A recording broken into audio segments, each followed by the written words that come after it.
அது என்ன அபிஷேகம் அப்படின்னு சொன்னா, என்னுடைய சுத்தி இருக்கிற பிடிக்காத ஒரு அட்மாஸ்பியர் என்னை எந்த விதத்திலும் என்ன பண்ணக்கூடாதுன்னா, சத்தமா சொல்லுங்க, இது உங்களுக்கு ஒரு ஜபமாகவே மாறிடட்டும், ஜபமாவே மாறிடட்டும். நல்லா நீங்க நினைச்சுக்குங்க, நீங்க ஏதாவது ஒண்ணு அவங்க செய்யும் போது நீங்க பாதிக்கப்பட்ட உடனே, இப்ப சொல்லுங்க, ஒரு மாமியார் இல்லைன்னா ஒரு மருமக இல்லைன்னா உங்க வேலை செய்யற இடத்துல இல்லைன்னா சர்ச்சில் எங்கேயோ ஒரு இடத்துல உங்களை ஹர்ட் இல்ல கஷ்டப்படுத்திட்டாங்கன்னு வச்சுங்களேன், அது உங்க மனசுல ரொம்ப ஊண்டாயிருச்சு, காயமாயிருச்சு. என்ன பண்ணுவாங்கன்னு நினைக்கிறீங்க?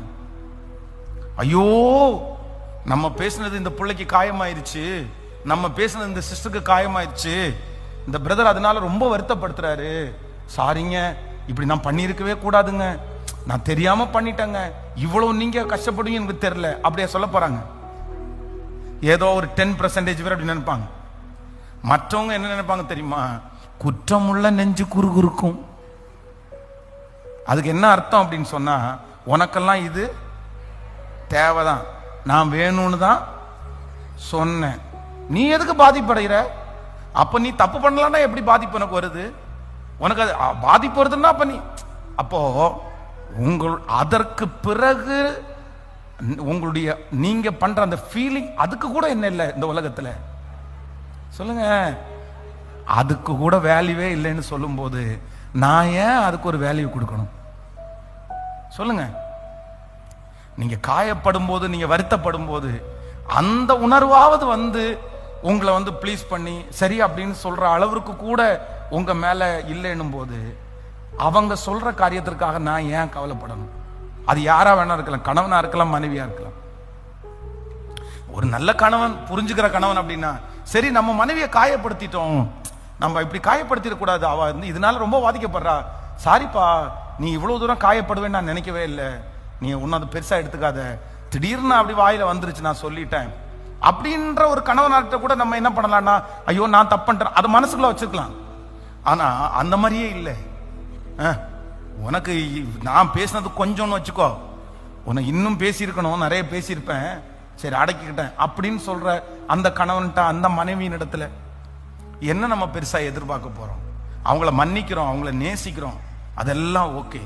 ஆனா நான் இனி என்ன பண்ண மாட்டேன், நான் இனி காயப்பட்டு காலையில திட்டிட்டு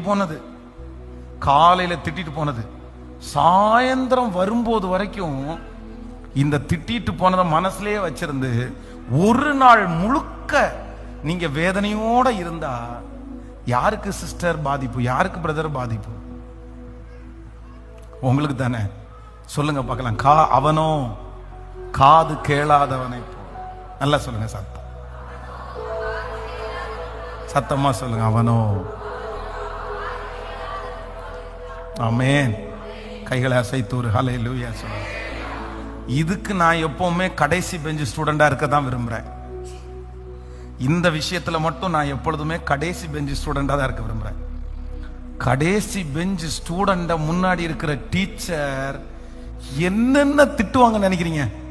சோ எரும மாடுன்னு திட்டுவாங்க, உனக்கெல்லாம் ஒரு பன்னிக்குட்டி வளர்த்தது கூட நீ ஜாய்க்கலடான்னு சொல்லுவாங்க. ஆனா அவன் பாட்டுக்கு நிப்பான் பாருங்க, அவனுக்கு ஒரு சொரணையுமே, ஏண்டா உன்னதாண்டா திட்டிட்டு இருக்காங்க, என்னையா திட்டுனாங்க தெரியலையே எனக்கு, டேய் ரொம்ப மோசமா திட்டிட்டு இருக்காங்கடா, மோசமாவா திட்டுனாங்க, எனக்கு அவ்வளவு தூரம் ஒண்ணு எஃபெக்ட் ஆனது மாதிரி தெரியலையே, என்னமோ அவங்க கொஞ்சம் அவனுக்கு எரும மாட்டு தோலா என்னன்னே தெரியல. அந்த டீச்சர் அந்த குச்சியை வச்சு அடிச்சு குச்சி உடஞ்சு டயர்ட் ஆகி இந்த எரும மாடுங்களை அடிச்சு நான் தான் டயர்டாட்டேன்னு போய் உட்கார்ந்தா கூட அப்படின்னு ஊதி போட்டு அவன் ஆனா இதுல முன்னாடி பெஞ்சில் இருக்கும் பாருங்களேன், ஃபர்ஸ்ட் ரேங்க் வாங்குற ஸ்டூடெண்ட், ஏ அப்படின்னு சத்தமா சொன்னா கூட அந்த நாள் முழுக்க அந்த அம்மாவுக்கு என்ன தெரியுமா, துக்கமா. ஏன் அப்படின்னு, டீச்சர் ஏன்னு திட்டுனாங்க, டீச்சர் ஏன்னு திட்டுனாங்க, சிஸ்டர் வீட்டுல போயும் அப்படிதான், டியூஷனும் ஓடாது, வீட்டுல போய் ஏமா ஒரு மாதிரி இருக்கிற, டீச்சர் எனக்கு திட்டுனாங்க, டீச்சர் என்ன திட்டுனாங்க அப்படின்ட்டா, ஏன்னாங்க, ஏன்னு திட்டுனதா அவ்வளோ ஃபீலா எடுத்து அதை யோசிச்சு. நீங்க யாரா இருக்க விரும்புறீங்க? ஃபர்ஸ்ட் பெஞ்ச் ஸ்டூடெண்டா இல்ல? நான் சொல்றதுக்காக சொல்லாதீங்க, எனக்கு என்னமோ இங்க பாக்குறதுக்கு நிறைய ஃபர்ஸ்ட் பெஞ்ச் ஸ்டூடெண்ட் தான் நிறைய அதிகமா இருக்கிறது மாதிரி தெரியுது. உங்களை சொல்லி பார்த்தா தெரியும். ஆமா, உங்களை ரொம்ப அப்படி பக்குவமா நடத்தினாதான் நீங்க பக்குவமா இருப்பீங்க. இல்ல அப்படின்னா நிறைய பேருக்கு அந்த பக்குவம் இல்லாம இருக்கும். இல்ல, இந்த ஆன்லைன்ல இருக்கிற பிள்ளைகளும் அப்படிதான்.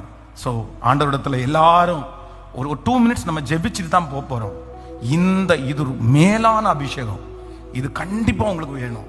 என்ன அப்படின்னு சொன்னா, எதுவும் என்னை சேதப்படுத்துவது. ஹல்லேலூயா.